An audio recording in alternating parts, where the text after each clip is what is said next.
Hey, yo, it's me, Pops Van Marmalade, and you're watching the Comics-Related Madness Network. Huh? So come get some. CromCon. CromCon.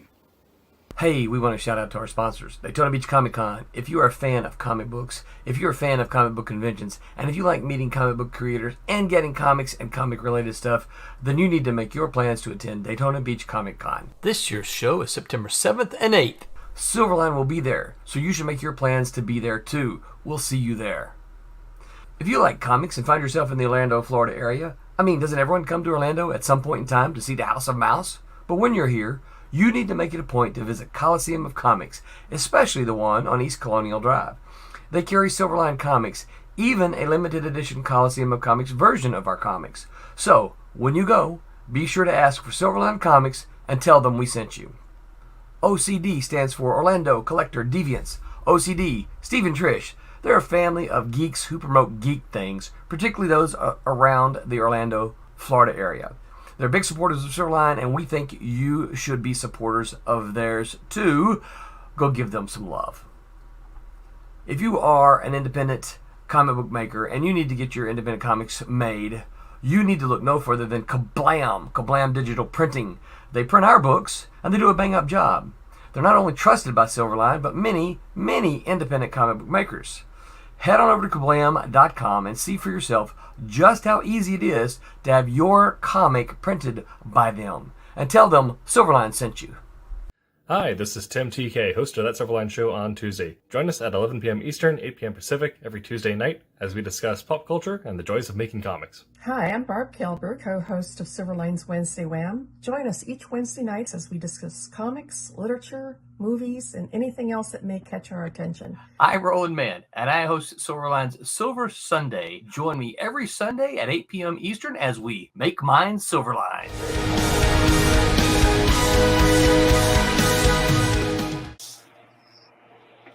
And that's how we'd like to start the show, with just a small moment of silence. Right? Yeah. Like, have a good evening, guys. Bye. So apparently I'm hosting the show tonight, which means the show's probably going to suck. But that's okay. We're definitely going to lose viewers. Yeah. Jose showed up. That's, but then I threatened him with physical violence. That is true. Which brings us to our topic tonight about fights in comic books. And I thought you were going to say physical violence in the workplace. We could talk about that too. I'm sure they have that in comic book pins. People fight. Right?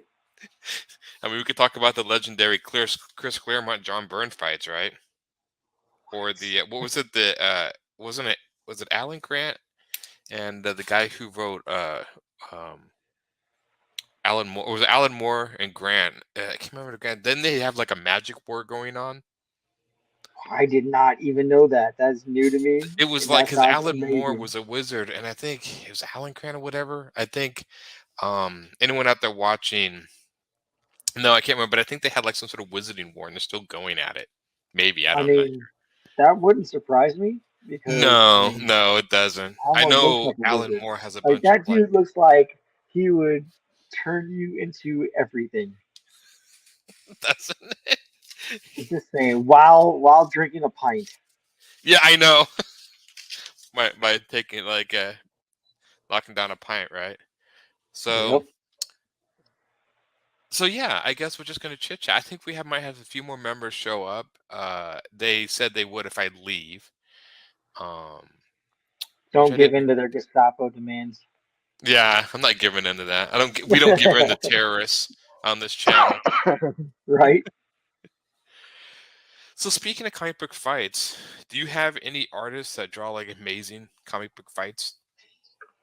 I don't know if I would say any in particular. I like Greg Capullo when he was drawing Batman fighting the Talons. I thought that was really cool. That was really well done.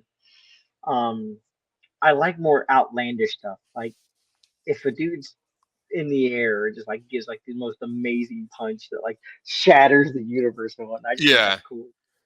remember Tom Like McFarlane I'm a talking about huge fan of like breaking reality just to just to throw a punch. definitely Tom McFarlane talked about that. I remember him talking about he was drawing Spider-Man like with fighting the Ghost Rider. And I think it was the Ghost Rider grabbed Spider-Man and one of the guys, but he's like instead of just holding him up in front of me, he like drew this picture of like Ghost Rider like holding this guy way up in the air. The idea of like pushing the poses and exaggerations, like you were saying, Right. and Greg Capullo being kind of underneath or working on Spawn developed that style. He's developed his own style kind of now, but very much of that sort of which I like that. Joe Mad used to do that. He was really good at accentuating fights. Joe Getting Mad had some really good like angles when he was yeah, doing panels for like different fights. It was like he definitely like fed off of like manga and like anime yeah, when like creating his fight scenes. Because it was always like Garrison with the big sword right up in your face and whatnot, and like right, everything in the background behind him or like in front of it was underneath like that big zoom of the sword. Everything was like what I mean. yeah. Like, you definitely had some really dynamic like paneling but dynamic camera angles when it came to like his particular fight scenes. Apparently, Roland's asking how you're coming on those cat and mouse things. I mean, not the fact that we're actually on the air live, but now our boss is checking in to see if we're I working know, or right? not. Yeah. I'm No, no, working on it, boss. I'm working on it. yeah. That's okay, Roland. It's not like you have legitimate questions or anything. Just go ahead. Would you like to know what I'm doing? I'm not going to tell you, but you can ask. That's right. I defy you. I do. So watch Roland has like secret controls back at the man headquarters, and Yeah, I know. like oh yeah, Aaron's gone. I've never seen somebody's head explode on live television. You have Right? now. Uh, I always liked. I remember Larry Stroman, who did Alien Legion, used to do really good fight scenes. But he would use sort of the same angles like Joe Mad would do. And there were some people that really were good at using those sort of straight, sharp angles to really get that sort of Yeah. like energy and stuff out of fights. Oh, the covers. Well, right now I'm actually finishing up the last page of the obsoletes, and then the covers are coming next. So one thing before the other, since I'm on the very last page, which I'm looking at right now. And then the covers are coming. Sure you are. Sure you are. Look, I'm allowed to lie on air.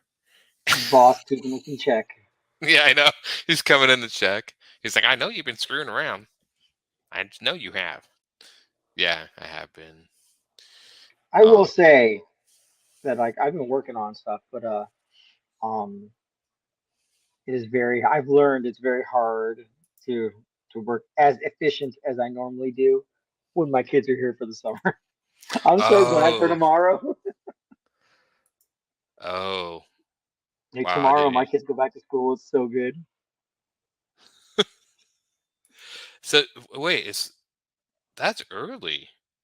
I thought Yeah. schools usually start the end of August. Now they're starting. That's like almost the beginning. Like, The county next to ours, theirs started what I think a week or so ago. I believe. Yeah, he like looks in they're Dropbox. Well, you're not going to find it there, Roland. I still have to photocopy the pages and put them in. No, there's no trust with him. There's no faith.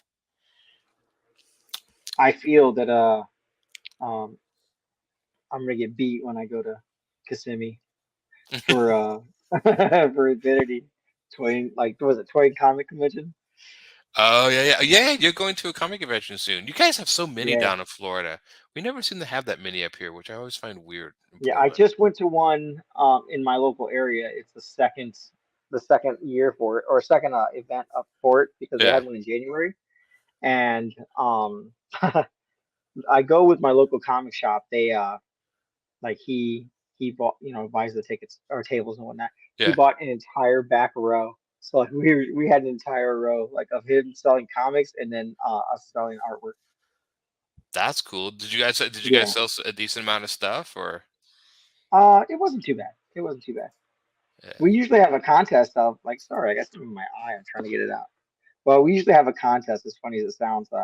Whoever sells the most buys dinner. I just want to put it out there. I've not bought dinner yet. So. Oh man, yeah, it's just me. I'm trying to think. I did table a few times. My friend Juan. That was fun, but I usually never. It's sometimes hard to find people to split table costs with. Yeah. Yeah, that's Well, kind I of. have to cover the whole thing because usually I table with my daughter. Oh, does she draw and stuff too? She does sketch cards, and um, yeah, she started off just like hanging out with me, and then she's like, "Hey, I'm bored. Can I draw on your sketch cards?" I'm like, "Sure." And so she just started fishing them off the side of the table, and she's like, "You can throw them away if you want." And I just put a tag that said $3 a sketch card, and ever since that, she was like raking it in hand over fist. Wow, Yeah, showing up the professional. she You really know, did because that first convention I sold like nothing, and she sold everything. so she I was like, bought "Okay, dad dinner that night. man." No, I still had to pay. It's like the more you make, the more you pay. You know Right? that's how it always works. But it was cool. It was a cool, great experience for her, and like Yeah. she loves it. And now my younger children are like, "Oh, Dad, when I go to start doing conventions with you," I'm like, "Wait, you're doing conventions with me? That's cool." Oh, that always Yeah, works. Then about like 30 minutes into it, I'm bored, Dad. This is yeah. boring. I'm like, yeah, I know. I was like, I "Listen, warned some friends I like, know it hey, sounds like I know it sounds exciting and fun and whatnot, but I actually go there to work. Like I yeah, have to go there and talk to people, which I'm not good at, and yeah, try to get it, over anxiety. Yeah, I mean, even when I go to conventions, I mean, I'm trying to think, I rarely see the convention. I mean, I get to wander around a little bit, like before the convention starts and stuff, but I rarely am there to like, you know, see stuff. I mean, I always feel like there's so right. much I miss. So it gets lonely at the table. So Right. I try to get up at least once, maybe twice, just like usually at the beginning when things are like right before it opens. The conventions I've been to, you can get up and walk around, right? yeah, And yeah. I try to do that. I try to go at the beginning that way because if there's other artists there, I want to go say hi. Yeah, and over the years, I've gone to one convention where I've met a bunch of artists that I know and always like to stop by and say hi and how they're doing. Um, it just got announced that I think Jim Lee's coming to our Rose City Comic Con, so that's Oh, pretty that's cool. cool. I've seen him before, but it's been a long time since I've seen him. Um, I mean, I saw him back when he was doing like this image tour, and I Yeah. got to meet him. And I remember I got um, he did these X-Men trading cards. That was just the X-Men. It was all Jim Lee doing the trading cards. And I remember I got like these 5 holograms that were like these chase cards all signed by him. Oh, nice. Yeah, I still have the set. It's still out there. I mean, again, now it seems like no one buys anything unless you have like a certificate of, that shows it's really him. But like, no, it's really him. So it was pretty cool. Because I used to collect all those cards. I just never knew what to do with them after a while. So I'm trying to think of comics that had some of the. It's funny. I remember some of the fight scenes. Like when I read the X-Men, Chris Claremont was very good at describing in detail each fight. Like I remember he would, Storm would always be thinking, if I could just change the molecules to do this or this or this. And do you still have the cards? Yes, yes, I do. I still have the original Jim Lee cards, Earl, all of them, and the holograms are signed. Yeah, that's only. There was a few other image sets that I had. I sold those off, and then but I did keep that one just because it was kind of unique. So, and welcome Kisisi um to the stream. Yeah. But I do have those still. Um, do you? So when you read fight scenes, Jose, do you like fight scenes that have a lot of dialogue, or do you rather just have fight scenes with no dialogue and mostly just visuals? Um, I don't. The dialogues I don't really mind them as long. I Yeah. mean, it as long as it's not like the Sandman in a fight scene, because then half the page is dialogue. Yeah. But Yeah. I mean, keep it clean and simple. Like who was it? Ryan Otley. When Ryan Otley did Invincible, like those fight scenes were like always over the top. Yeah. He was Like classic so at doing that, raw, and the bloodier the better. I remember when that right? when that show was made for uh like Amazon. I'm like, are they gonna make it as bloody and gory as because they didn't really show Right? it, and then they even I think there were some scenes in the show that actually outdid the comic. But he was always Yeah, really good at doing. they were pretty rough. So CC asks, But what's the I best mean, fight sequence, or I guess most memorable comic fight sequence? That's a hard one. I was actually thinking about this earlier today when they brought up the topic.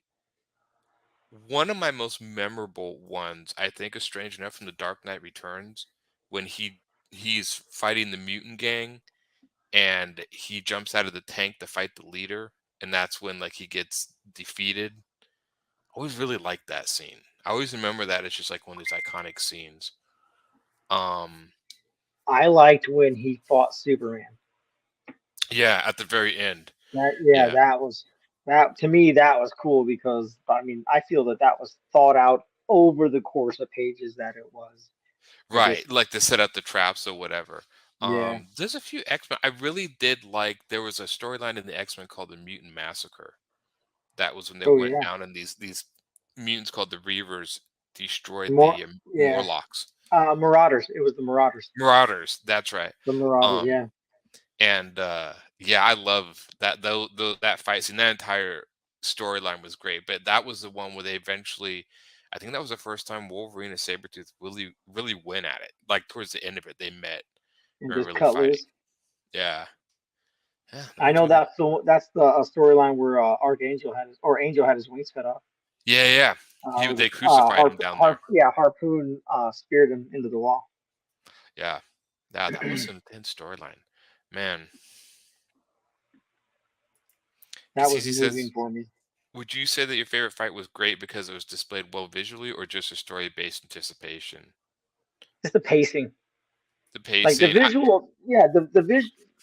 visual, visual display of it is great. Like I mentioned before, Ryan Otley has a nice visual display when he did Invincible. Like you definitely saw like dynamic angles and like you saw in the way the fight went across the page. You know, you saw it flow very smoothly. You know what I mean? Yeah. Even when like they're crashing through glass or crashing like just decimating buildings and whatnot, it had a really nice flow. But in order to do that, I feel you need the pacing to do it. Like you have to understand pacing, because I can do a fight scene that just everyone's slaughtering everybody, but like if I don't do the pacing correctly, then it's just going to get like very like jumbled, and you're just going to be like, okay, that's just a whole lot of hot bloody mess for no reason.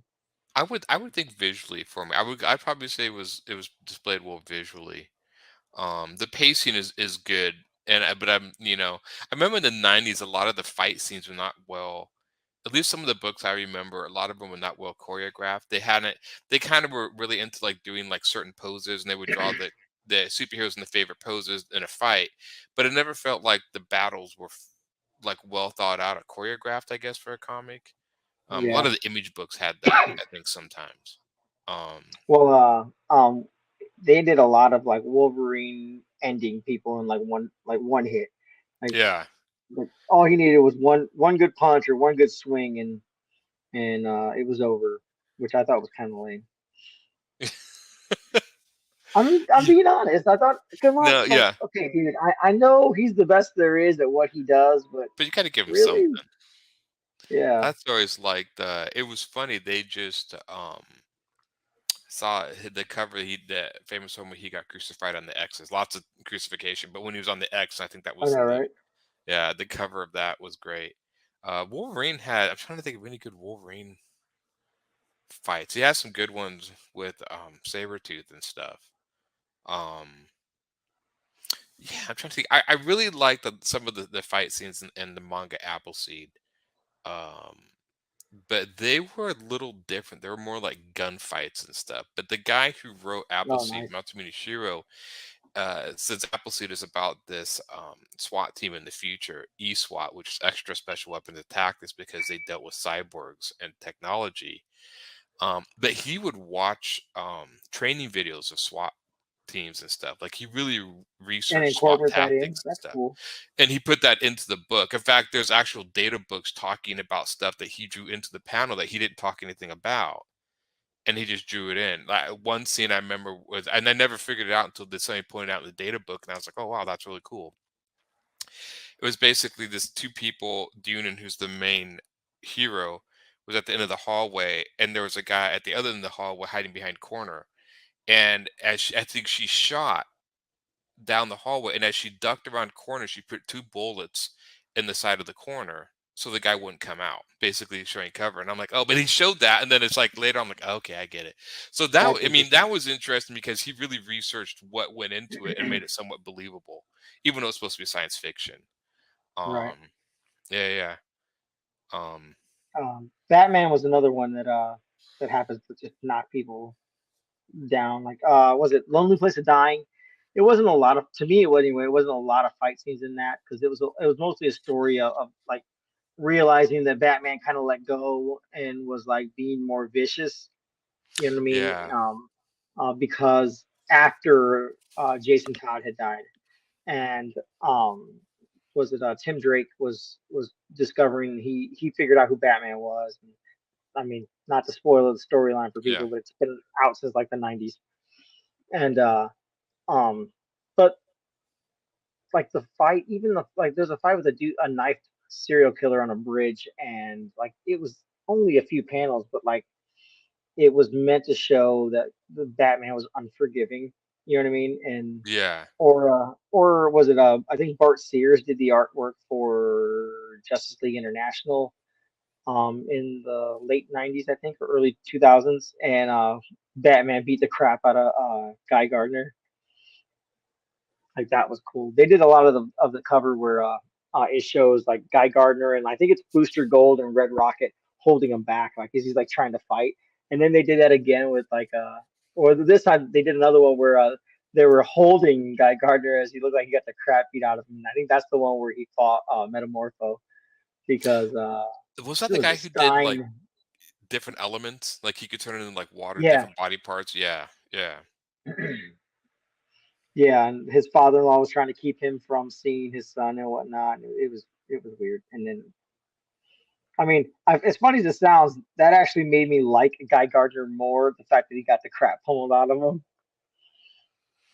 I don't read much. I've read a little bit about it, but I remember him. Looks like Cece has a question. He's like, sorry for all the questions. I know, all Oh, the yeah, better. not a Hey, problem, dude. keep them coming. But this is a great topic. As an artist, how do you prefer fight sequences described to you? I've heard sometimes writers just say fight sequence. Do you, as an artist, want the ability to think it through, or would you prefer a description? That's a good question. I don't mind a little bit of input. Like if you're like, oh, hey, Yeah. if this guy's like if the writer wants to break it down and be like, oh, this guy does martial arts, you know what I Hmm. mean? Like this guy does like, and you want to pick a martial art, whatever, kung fu, taekwondo, whatever, right? And then his opponent is a kickboxer. His opponent is like a classic boxer. Right. You know what I mean? Because then that helps to like choreograph the fight. Because then as an artist, you can look up references to like different fights in those particular techniques. Yeah. Um, I know. Was it Curtis's book? Yeah. Now I The would fight need scenes are supposed to be like detailed super, descriptions from super. him. Yeah. Yeah. And I think that I think it depends. It's funny. I think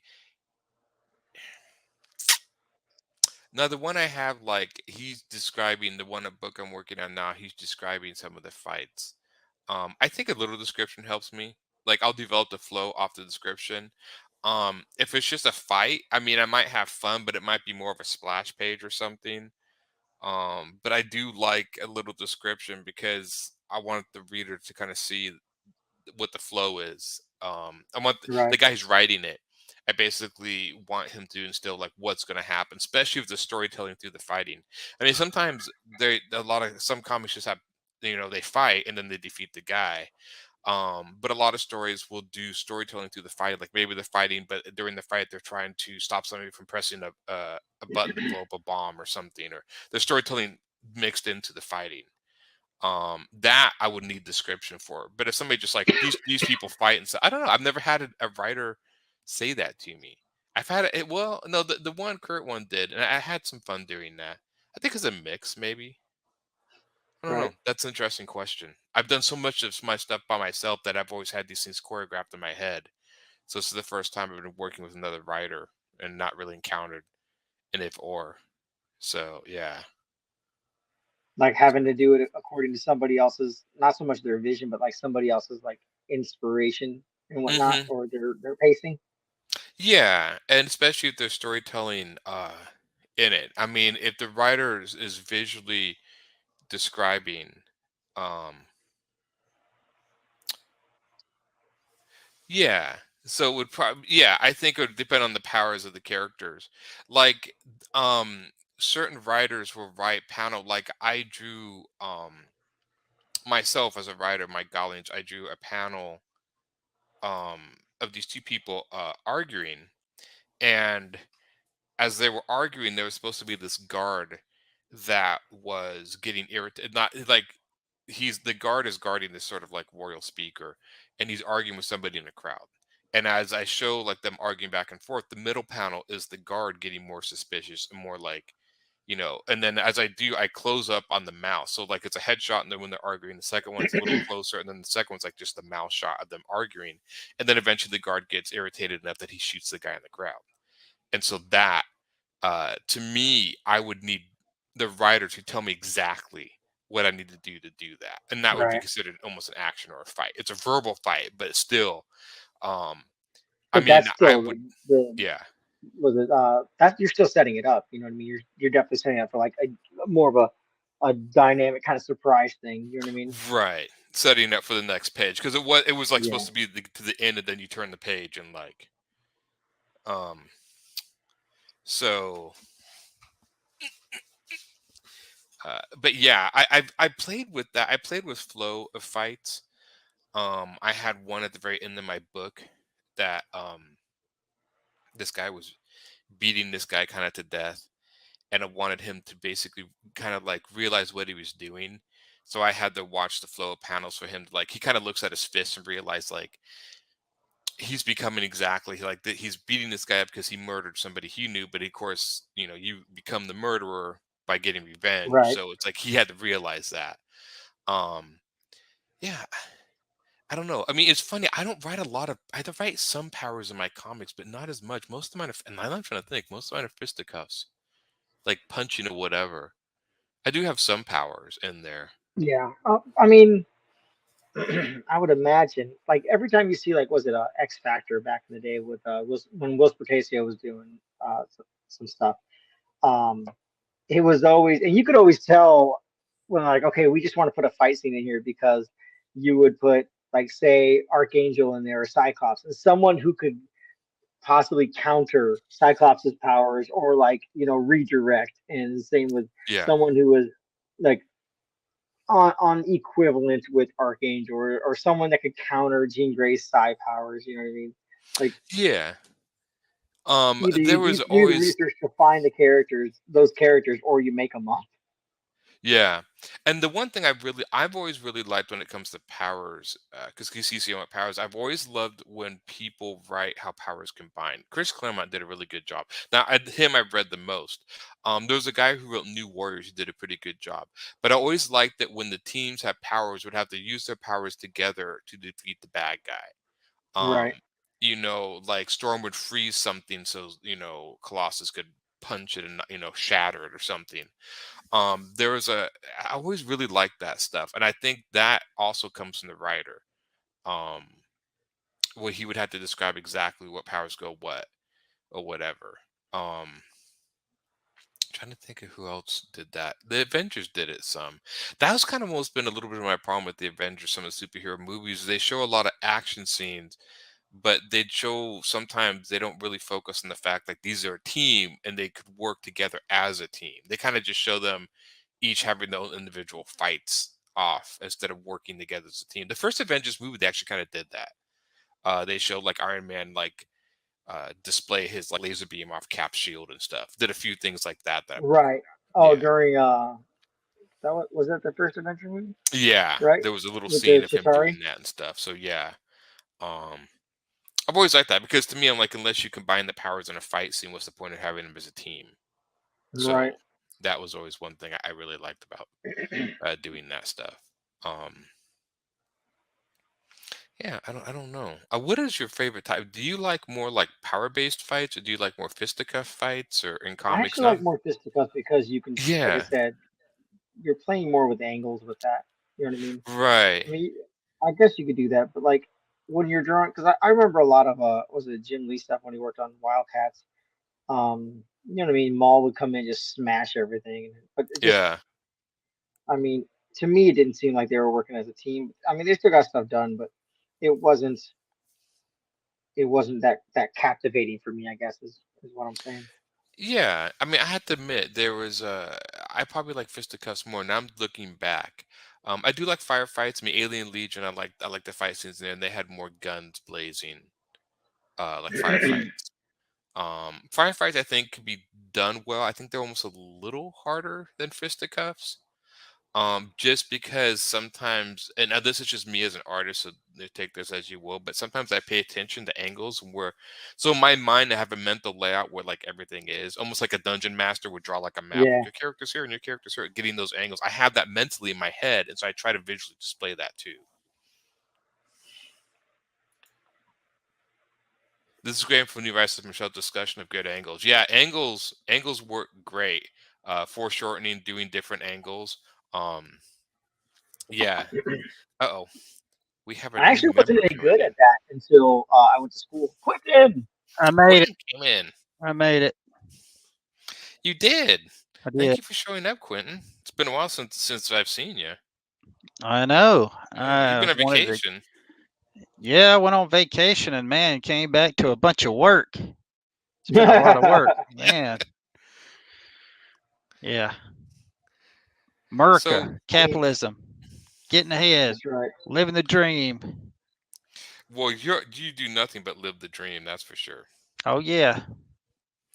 So, we're talking about fisticuffs fighting tonight. I'm sure you probably already know that, like in Yeah, comic I'm books quite and a bit of stuff. a fighter. Oh, okay, in comics. Well, you fight over comics, right? Yeah, I have.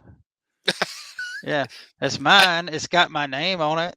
Yeah. Right? I have before, yeah.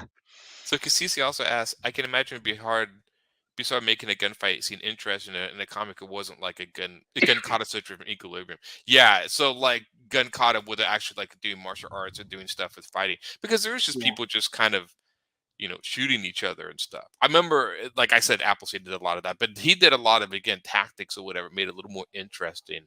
But gunfights can be kind of hard sometimes. I think that's why a lot of superhero teams will mix superpowers with fisticuffs and gunfights. So you have shooting and then close combat to mix it up. Yeah, And anything to make it more interesting. We were talking a little bit about that Sunday night, changing angles and stuff, whatever you can do to keep the visuals eye-catching and stuff, because people are watching TV. I mean, the screen is changing every 4 seconds, It's like if you're not born with ADHD, you watch enough TV, you're going to get it by watching TV. Yeah. Yeah, right. Yeah. I mean, in comics, you need to use everything that you have at your disposal to keep the shots coming and keep them fresh, keep that brain sizzling while somebody's reading. That's what I say. So as long as you can do that with your fighting scenes and not just, there's the talking heads, but there's also the punch trading. You got to keep it real too. But I don't know how much martial arts I've ever done. I've personally done anyway. I mean, I could tell you plenty of what I've seen. Right. But most of my stuff's been guns. Yeah. Dean. I know Dean is in martial arts. Yeah, mine's been mostly guns or powers. Yeah. Yeah. Which I guess you don't really need to know a lot. That's always thought it would like, what would it be like if somebody drew a Batman comic that was a martial artist? Because they always draw Batman like doing fisticuffs, but I always wonder, and I'm sure somebody has actually drawn a Batman or written one that's a martial artist and showing him actually using specific martial arts moves and stuff. Well, wasn't it during was it Batman Incorporated that they had him go retrain and whatnot while he had other people doing Batman stuff around the world?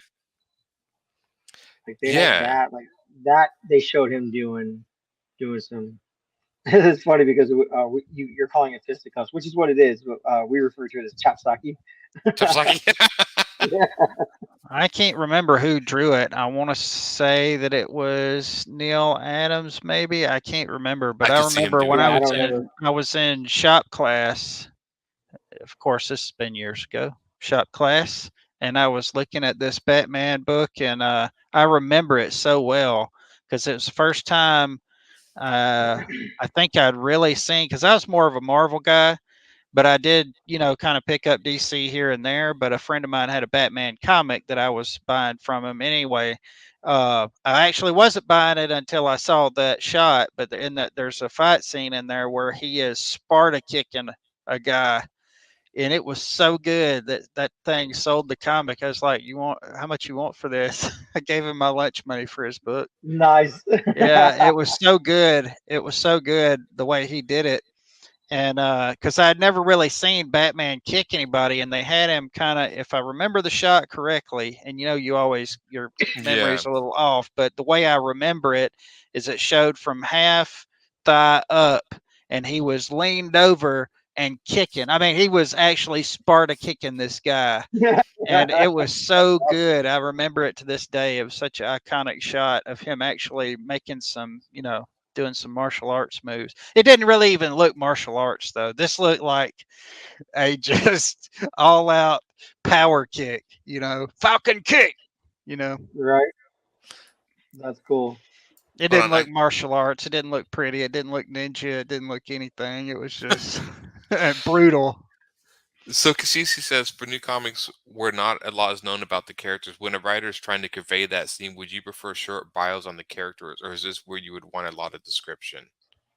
I think you would get short bios at the beginning before you started working anyway. Yeah. Not necessarily it depends it depends with me. Like that is I think that's an awesome tactic. I think that's an awesome thing to do, but it depends on if this kind of goes without saying. Right. Sometimes I like for people to figure it out. Mm-hmm. But if there's a part of the story that I'm putting into the book that I really want to get to this other stuff, I might go ahead and do like a couple pages either at the end or the beginning for a bio. For each one of them, have like a character shot of them, and then have like a quick bio of them, kind of like the old G.I. Joe cards. Remember those? Nice. And it's funny, as for writing fighting scenes and drawing fighting scenes, a bio, I've never had anyone give it to me, but like a short little paragraph or something always helps. Just especially like mannerisms. Like if you write a bio like this character always has like a stern face, a very hardened character, then I kind of know how to draw him. That sort of thing. Oh, this person's very funny, makes lots of jokes, and I can kind of draw a certain way they move and stuff. I think it helps. This person never loses his cigar. Yeah, pretty much. It never does. So it's funny, Quentin. You've done a few action. I'm trying to think. I've seen you do some action scenes. I know you have some coming up in Night Rise. Yep. And there's one in Trump's in particular. It's not really a fighting scene, but it's where this woman is. It's in number 3. It's the Queen of Spades, and she's trying to coerce the King of Spades to not gather his forces together. And she's doing her whole thing with her feminine wilds and stuff, and then he grabs her hands and then he throws her to the floor. I really enjoyed that. No, I'm just kidding. And the stream is cut. Yeah. All right, thanks, Quentin. Demonetized. No, I'm kidding, but that was that was a pretty good scene. Just in the doing of it, because I've never drawn anything like that before. I've drawn characters punching each other or stabbing each other or shooting each other, but never wife battering. It was that's a little different, and it would be. You'd have to almost focus less on the action and almost on the trauma of her being pushed or shoved. That she's kind of defenseless against him. Yeah, because it is. You don't really think much about it. Oh, this will be easy, and then you go into it, and you're like, wait a minute, okay, I have to I have to think this out. Okay, Right. so how are people gonna know that he's grabs her hands and then he pushes her? You gotta do it just the right way so that the Yeah. thought comes across, and not only the thought, but it needs to be impactful when she Yeah. when her head hits the floor. That's Like, right. little did you know, they Yeah, start dancing. So yeah. Casey asked Quentin, "What is your favorite comic fight sequence?" Oh boy. And he also says, "This is really good info." I'm glad we can help. Yeah. Yeah. I always loved, and this is like my go-to, but just because growing up, he was my favorite character in that Spider-Man. Hmm. So much acrobatics and so much, jumping and hopping off of stuff and onto people and off of people, and aside from all the web shooting and all that jazz, um, oh, there was one that I think back to. There was also the Death Superman. I really enjoyed that. How Oh yeah, that was done. Oh, nice. The fight between Superman and Doomsday. Man, I was just floored. The way every time they would hit, and I could just Glass and see the shatter. blast. I could see the blast happening in my brains as I was going through the panels. I'm not gonna lie, I got a little choked up when I was reading that. Yep, yeah. yep. Like, I'll be It was honest. good. It was good. It's funny. I always Spider-Man. I every time they drew him, I really got more of a sense of Spider-Man fought when I watched him in like movies and video games. And I think Yeah. the one that really I think got a sense of how he fought was Tom McFarlane, because he was able to like bend and contort. So he really pushed the idea this guy was so flexible, Todd which I didn't McFarlane made it realize. feel like even if you landed a punch on Spider-Man, he's so agile that he's Yeah. just gonna move with the punch, and it's Yeah. like hitting something solid. If you got somebody on the ground and they're up against something solid and you hit them, man, it's impact. But Yeah. when I see Spider-Man, he's so agile and he jumps around, moves around stuff. When he gets hit, it's like he's light as a feather, and he's just gonna ride your hand, all the way to your arm, to your arms extended, and then just whip around and kick you and stuff. They actually did a It's really weird, good really job weird. in the first Sam Raimi movie when he was getting in a fight with Flash Thompson. He punched, and they showed him like slow motion, just kind of like step Oh yeah, aside. when they slowed it Yeah, down. that's why I kind of figured when quitting and stuff. Yeah, I'm trying to think. I always did. I know I that st- was, by the way, that was kind of cheating. That was a simple go-to with the Superman and Doomsday, but it was probably yeah, like I've never seen a punch in a comic like have that much impact. Usually, people are punching and hitting and kicking all the yeah. time, but those punches were like, wow, this is Right. really, this is really crazy here. Because he says, "I love this because none of you mentioned like Nightcrawler or Magneto." I always liked Well, Nightcrawler. because I mean, Nightcrawler, in a sense, I feel doesn't necessarily want to fight, Yeah, punching and brawling just and carry a lot more impact. most of Yeah, his like bamfing, his line of sight teleportation is more to get out of the way right. and counter. You know what I mean? So like more to stop someone from swinging on them. Um, and what was the other one? Magneto. Magneto Magneto. was much more Magneto like, just like and pulls the iron out of yeah. your friggin' blood. So I mean, he Yeah, just kind for of he stood doesn't up even there really and need to looked kind fight. of for stoic. me, when it comes to like Doctor Doom or Magneto or any of them, it seems to me to be like really, really, I would not like to see a book where Doctor Doom or Magneto was having to actually, go toe to toe with somebody, because, Yeah, it seems like it'd be beneath them to actually raise a finger Right. other than exactly. melting somebody from afar. It would Uh, kind of defeat the sort of godlike status they inhabit. So, yeah. and because he says which isn't intuitive because I love power bases and not like brawling, but it makes sense that brawling is more impactful. I think visually brawling could be more impactful. I But think you this is have like one reason why like you have to Wolverine. have the brawler on your team. If you make a team, you know what I mean. You have Yeah, the smarts, you got the TK or mental person, you got the feral person, and you got the big right. bulky dude. Like I mean, there's I don't know, like an unspoken like roster requirement you have to have. You know what I mean? Yeah, imagine doing characters like Juggernaut or Hulk, where it's all impact.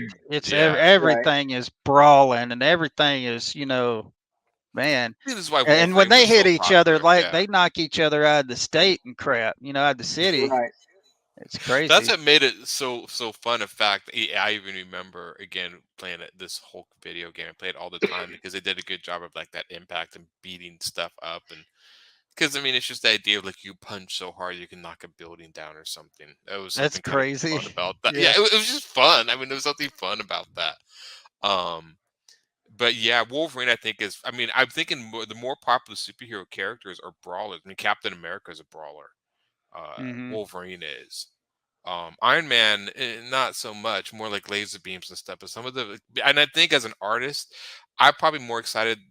If you ask me, like, what would I rather draw, Wolverine or Iron Man? It'd be Wolverine because all the moves and poses I could get him into to really make it dynamic. Where Iron Man, it's more just like his hands out and he's shooting stuff. I mean, you can still do stuff, but Wolverine, I mean, it'd be the one like, oh yeah, that'd be my go-to as far as like drawing dynamic poses and stuff. I tell you what I would love to see. I haven't seen yet, and somebody's going to do it now, and it's probably been done. Who knows? There's no new thing under the sun. Is to see somebody like the Hulk or somebody punch somebody up so hard that it's a crater under him. Like whenever he punches up, boom! I mean, it's like a huge crater around him, and that person like goes, straight up. That would be so cool.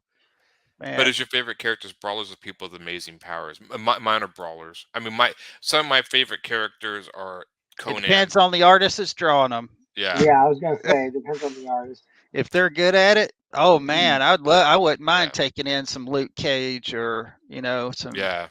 If the right artist is doing it, shoot, yeah. It's funny, Conan's one of my favorite characters. Judge Dredd is not really a brawler, somewhat, but he has no powers.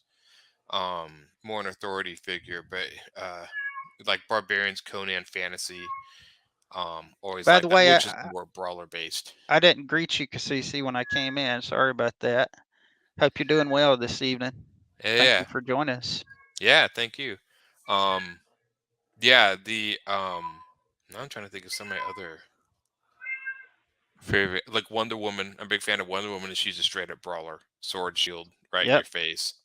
Most of the stuff I've seen her with, she hasn't had her sword and shield. It's always been like punches and stuff. Even though she can fly and is almost as powerful as Superman, she's a straight up brawler. Superman still uses a lot of laser beams, like eye beams, but Wonder Woman can't do that, so she's got to get in your face, which I thought was interesting. She really was kind of like more of a superhero barbarian in a way, which I always thought was kind of interesting.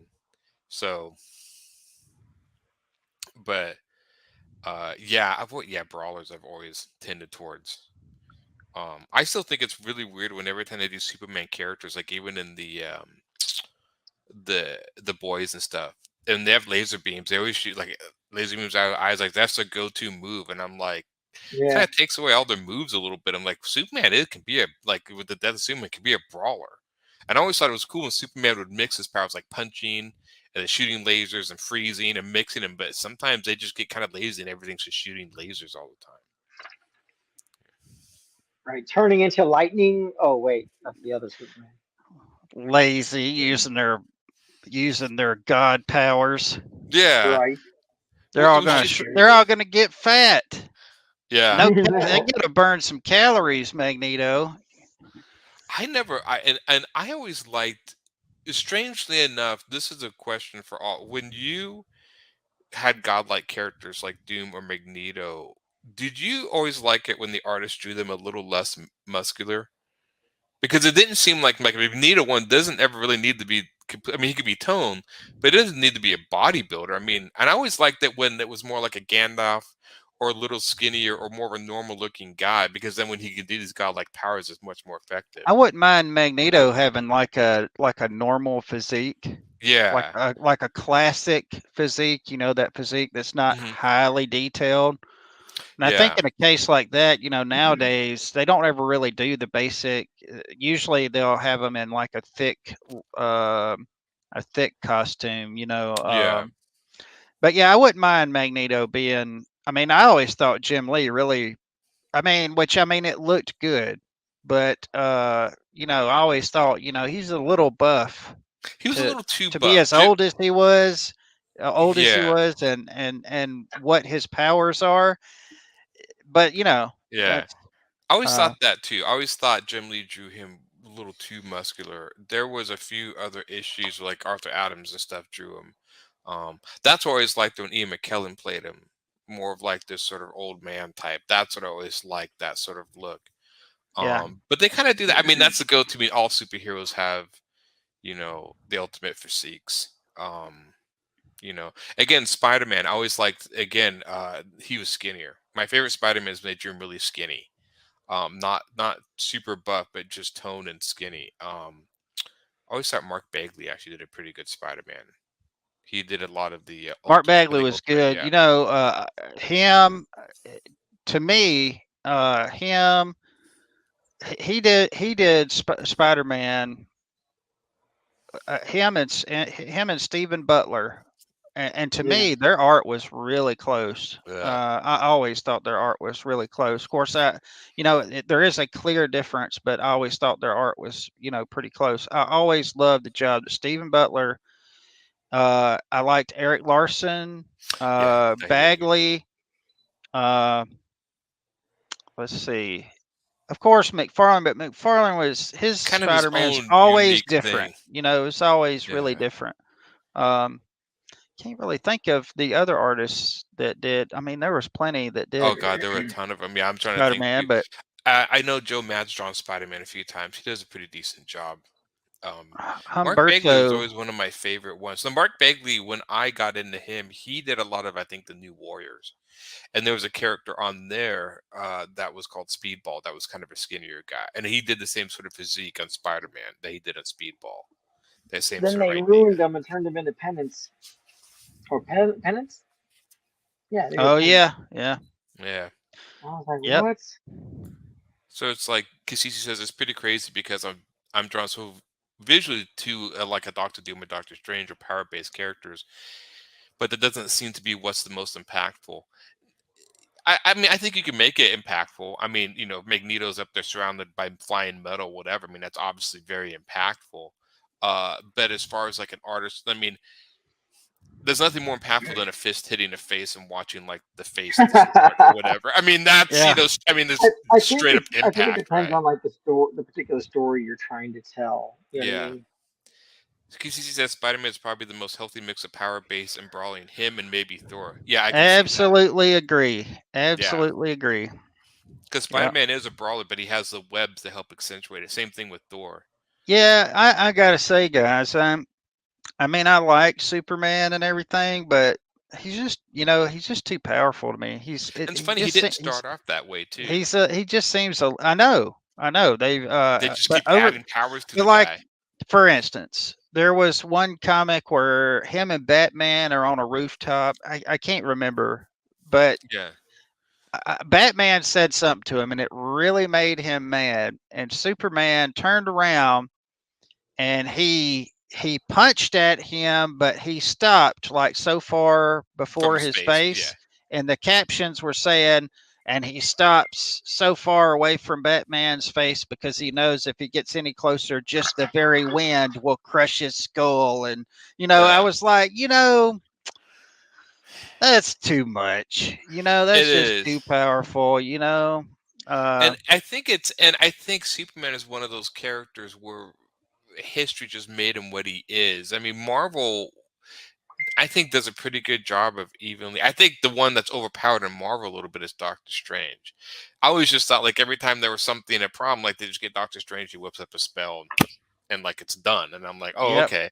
Always with those plot devices, right? Yeah, Like the Scarlet Witch. She always just seemed to have whatever they needed to get out of the, you know, the problem. Yeah, that like was it Deus Machina or whatever, the sort of, you know, the right there at the right time. Yeah, there was Doctor Strange, and they don't use him as much, but I mean, every time he comes in, he always has something to fix these overarching problems and stuff. Superman is almost that way for DC. The only limit that they put on is Superman can't be everywhere at once. So I get that. They try to put some limitations on him, but I think it's just he was the original superhero, and they just kept giving him powers and giving him powers to the point like, okay, now what do we do? I think it's kind of like overpowering your character in D&D, and now you don't know how to depower him. And I think that's almost kind of with Superman. They don't know how to do it. You know, they made up stuff like he's weak to magic and stuff. But I mean, it just doesn't really make any sense. But I mean, it's something, I guess. Yeah. Because Kryptonians are all about science, my dude. Yeah, I guess that's what it is. So if you say a spell or enchantment, Well, a lot of good it did them, right? Yeah, Right. I know. And then of course, you know, Batman I always like because he was, you know, no powers, but it was all about the brain and stuff, and I always liked him. And it's funny, Batman is a brawler, but there's almost a point like he is and he isn't because he's very methodical. I mean, he's the guy that hide in the shadows and pick you off one by one. Coward. So he's almost a mix a little bit. What a coward. Yeah, I know. That guy. Instilling fear and stuff. He's the only one that ever used fear. I'm trying to think, even in brawling, who else used fear as a weapon? Like even in Daredevil, right? Marvel. No, he's the man without fear, right? Yeah. Yeah. The Punisher, maybe a little bit. Maybe I don't know. He's got Yeah, I'm actually I don't know. Yeah, I I guess would be DC scared of says the Spawn Punisher. and You mean Ghost that Rider. is Ghost his Rider, power? yes. Oh yeah. Yeah, Yeah. Ghost Rider. Well, he uses Those are two of my not so favorite. much your own fear. He uses your own guilt against you with his Yeah. penance. Yeah. But still, I mean, there's nothing scary than seeing a guy with the skull on fire. Well, Yeah. I mean that is true. I still like Ghost Rider. And I know sometimes he's hard to write or whatever, but there was just something really cool about that. I mean, a guy with a skull on fire. I mean, there was something. Oh, you know, there's some characters that just are my favorite characters, Yeah. but they can't be my absolute favorites because the writing on them has always been. I've always felt like they haven't touched their potential, you know, Yeah. and he's It's one of cliche. them. Yeah, That- Ghost Rider's one. I think. Yeah, I've read a few stories by him, and they've been decent. But I can't think of any that like epitome of that Ghost Rider story. I mean, he's such a visually cool looking character, but Mhm. I just I like don't Robbie know. I Ray as mean, Ghost Rider. pardon me, Jose. I like Robbie Ray as Ghost Rider. Honestly, thought you that was know, cool. usually With with the car? characters, Come I on. like the first versions or the first iterations Yeah. usually.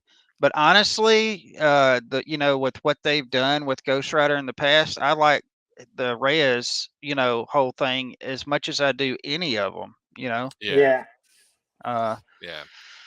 I thought Reyes was cool when I think of some of the artists who drew his skull was like stylized, so it wasn't like a human Yeah, skull. because it was meant to be more like a metal mask, almost not so much a skull. Yeah, which I thought was Like, it really was cool. And the supposed to be fact that he had like- It was supposed to be like a chrome mask, and like it had like a point that came down like right here, almost like this like little diamond shape, and yeah, like that's kind of where the flame came out of. yeah. They what did y'all some- think about the Punisher Ghost Rider? I don't y'all know. I seen get that? you know the funny thing is I think The it's a good Cosmic Ghost combination. Rider. The concept was interesting, right? The fact Yeah. that he done lost his mind. Yep. Didn't they just do like a cosmic Ghost Rider a while ago where he was in space and he was mixed with That's what something I'm talking about. That's Yeah. That was the the Punisher the one. Punisher Okay, version. I thought Not so. only does he Cosmic Ghost become the Rider. Ghost Rider, but he also becomes like the Herald of Galactus. Is that right? Yeah, That's okay. because everyone on the Earth was dead except for him, and Galactus is like, dude, why don't you just come be my hero? I was like, sure, why not? I got nothing else Let to me do, get my right? cosmic motorcycle. Yeah. I will admit that I've always liked horror-based superheroes. Like I Ghost Rider. love, you know, I wish we could see more horror comics, period. You know? Yeah, straight Like up. back but- in the EC comic days. yeah. dude. There was There's a one of my company favorite doing 'em. I should get up and go get the books.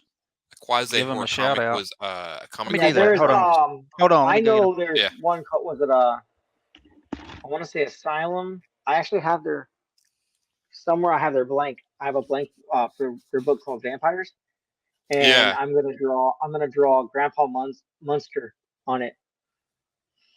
Is it a blank cover? Yeah, That'd be cool. yeah. I I'm think gonna draw a picture of vampires are Grandpa another Munster. one, but I've always liked more the horror stuff with unique like Ghost Rider and stuff. I never got into. I never saw the Mobius. I never got into the Living Vampire. I don't know why. I did like Blade. I'll give maybe I it's saw because of Morbius. Wesley Snipes. I'm a big Morbius fan. Like straight up, I love Morbius as a character. Did you see the movie? I did. Was it? I never saw it. Terrible. Was it even worth it? I feel, because I'm just glad they have a Morbius movie, but I feel they got to the point too quickly.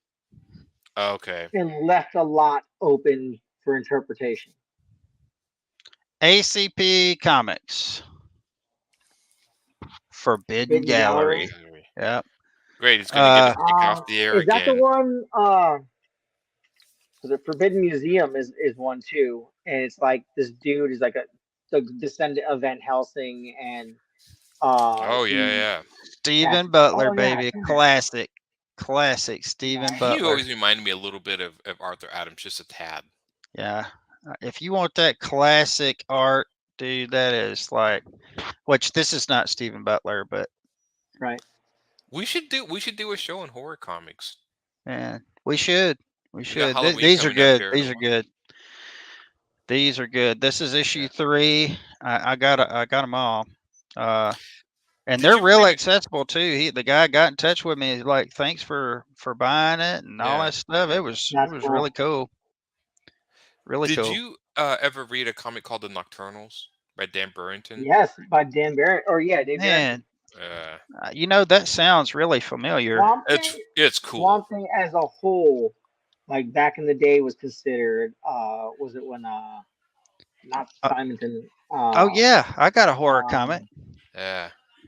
Bernie Wrightson, or was it Walt Simonton? Yeah. That did the art for Swamp Thing.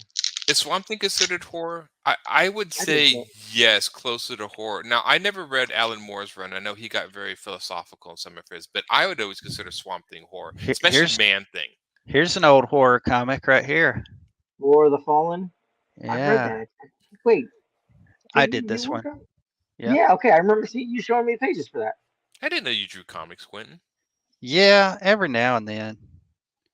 Yeah, see, well, wait, let me go to a different. This is like 10 years old, so you people be good. Yeah, be nice. Yeah. Oh, that's pretty cool. I like the panel layout. Yeah. Yeah. Yeah, it's I want to take a stab at doing a horror comic. I don't know if my art style would fit a horror comic, but I always want to take a stab at it. This scene, I love this. This scene right here. When she wakes up in the class, she wakes up in her class, and that thing is like behind everybody, but nobody can see it except for her. It's classic movie trope, Yeah. Yeah. That's cool. So it is 9:05. I know that we've been trying to end the streams within an hour. So does anyone have any last things on like fighting? Yes, double page spread. That's what that's my final thing. Yeah, baby. Yeah, look at that. He's got blood all over him. All right, someone call for the doctor. Yeah. Nice. I like his knife. Looks like one of those crazy knives you used to buy in, like, you go into like those like import stores and they had those crazy weird knives. Yeah, he gets all that blood on him from this right here. These guys are right on the other side of the curtain, and schwack. He's not messing around. Yeah. How long ago did you do this comic? That was 2009. 2009. Yeah. Was it only one issue, or is it one issue? Yeah. One issue. Oh wait, you know what? I think. Do I have? No. Anyway, this is the one that Steve. Whenever I talked to Brian Pulido about it, and he said, "Man, this looks really good. You need to get some help though, because you're gonna." He said I was gonna burn myself out because I was doing everything on it.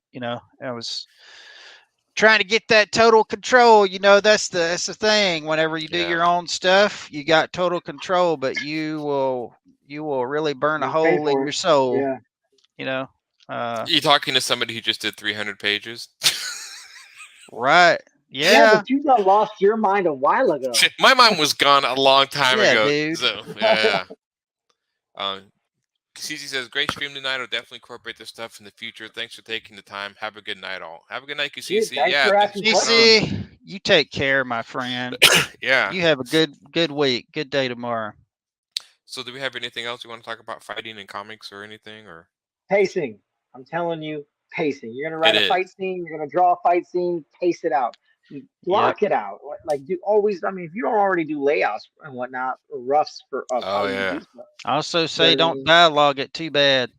Don't. Yeah. I mean, put some dialogue, but don't have. I was just saying this Sunday night. Don't have them cut in a flip and have three word bubbles. You know, worth of text. You know, it's like that's strange. It's just it strange. is a little. Yeah, right. Yeah, like this dude's cutting flips, and he's got the air in his lungs and the time during that flip to, you know, have 3 paragraphs of dialogue. Right. Order pizza, you know. Yeah. Yeah. A little strange. Yeah. Hi, Mom. I'm a little busy. Let me call you back. Bye. You know. And, yeah. You know, what was I saying? And yeah, I never liked that. Usually less dialogue is usually what I prefer. I don't mind. Chris Claremont was the king of dialogue through all his fight scenes. And he's it always getting felt canceled. a little weird. Yeah. He's getting canceled. He is getting canceled. I heard about, that. You hear I about watched that video. Nuts, dude. He did a con, and man, they are after him. Like they got blood. There's a part of me that Claremont is such a he doesn't is it really care. going to even affect him to get canceled? He doesn't care. I don't think he cares. He's too old, and he's done his run, his comics. He's done it. I mean, it's like when they kind of canceled Frank Miller. It's like, yeah, he's already done the Frank Miller. I mean, he, you know. Yeah, cancel Frank Miller, so he goes and makes his own publishing company. Yeah. No kidding. Yeah. So. Anyway, well, that's pretty much it for me. Do a shout out to our sponsors, OCD, and also Daytona Beach Comic Con, which is coming up in that's going to be a blast. 3 weeks? September the 11th, isn't it? Also, we've got OCD Collector Deviants, and what is the other? It's there was I can't remember. Something of comics. There's some Coliseum of Comics. Coliseum of Comics. Sorry, guys. Sorry about that. You're not getting your money's worth out of me. Sorry. Chuck's getting some slack. He's tired. I am, man. I am. 8:30 and today I had to work and then go to meet the teacher because kids start school Thursday. Oh yeah. Yes. Man, they have been up under me every day. Oh. And now they're going back to school. I had to do meet the teacher and then back to work. I had to clock back in and now this. Like, man. But I actually enjoy this part of it. So too bad I'm on here. I understand. I've missed you, Aaron Humphreys. Yeah, I've been kind of. I'm coming back. Yeah, you were on vacation for a while because. Well, I was on vacation, and then it was just one thing after the other. I came back into busy time. I work for a national company, so like. Work doesn't stop when you're on vacation; it just stacks up. That's exactly right. Yeah. Gotta play catch up, unfortunately. So, okay, well, that is the show on Tuesday night. So before we go, we always say the one thing we always say: make mine Silverline. Drink more milk. Make mine Silverline. Drink more milk. There you go. Oh. Make mine Silverline. Yeah, baby. Yeah. Good night, everyone. Hi, my name is Sergio Cariello, and make mine Silverline.